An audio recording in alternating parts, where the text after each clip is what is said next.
Mega Nine TV. బాలికల అదృశ్యం కేసులను ఛేదించేందుకు ఆంధ్రప్రదేశ్ పోలీస్ శాఖ చేపట్టిన ఆపరేషన్ ట్రేస్ సత్ఫలితాలిచ్చింది. ఈ కార్యక్రమంలో భాగంగా నెల రోజుల్లో 670 కేసులు ఛేదించగలిగారు. తప్పిపోయిన, అపహరణకు గురైన బాలికల ఆచూకీ కనిపెట్టి వారి కుటుంబ సభ్యుల చెంతకు చేర్చారు. జూలై 31 నాటికి ఈ తరహా 1065 కేసులు పెండింగ్ లో ఉన్నట్లు గుర్తించిన డీజీపీ హరీష్ కుమార్ గుప్తా వారి ఆచూకీ కనిపెట్టేందుకు ఆగస్టు నెలంతా ఆపరేషన్ ట్రేస్ పేరిట స్పెషల్ డ్రైవ్ చేపట్టారు.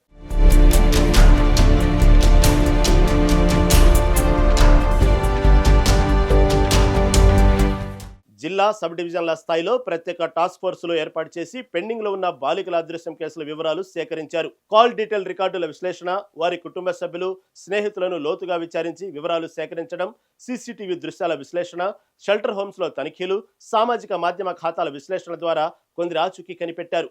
వారిని పట్టుకొని కుటుంబ సభ్యుల వద్దకు చేర్చారు.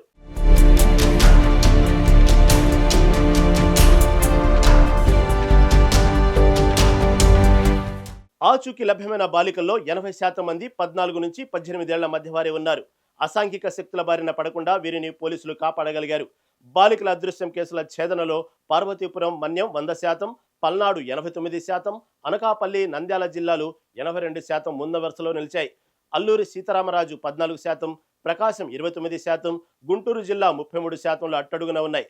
సంఖ్యాపరంగా ఎక్కువ మంది బాలికల ఆచూకీ కనిపెట్టిన జిల్లాల్లో అనంతపురం, కాకినాడ, నెల్లూరు, నంద్యాల, తూర్పుగోదావరి జిల్లాలు ఫస్ట్ ప్లేస్లో నిలిచాయి.